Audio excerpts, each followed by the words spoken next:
આનંદ ઉભો છે. તમારી જેટલી બ્રાન્ડ હોય લેતા આવજો નો. વીએસઆર હાથ છે અને બાપ જ રહેવાનો. પવન શર્માની ચકલીઓ આજે એવડી ગઈ ને કાલે એવડી જ જવાની.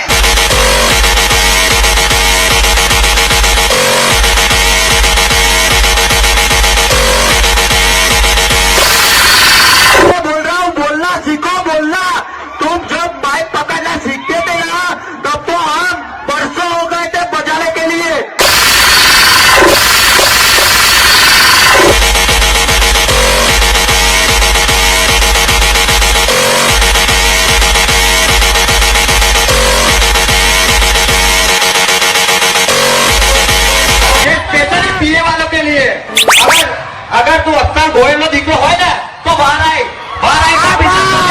પછી જોઈએ પછી એવું ટેટસ ના મૂકતો કે નાહી ગઈ.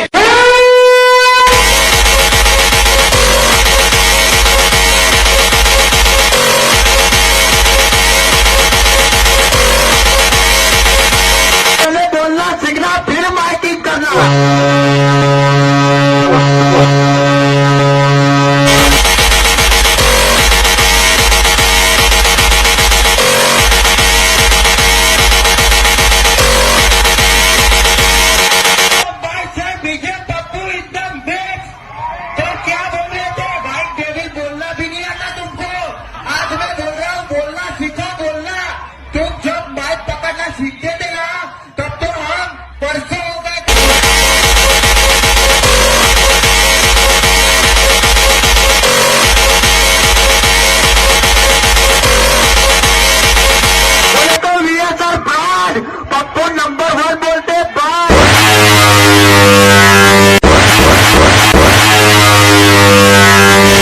DJ Ravindra Solanki.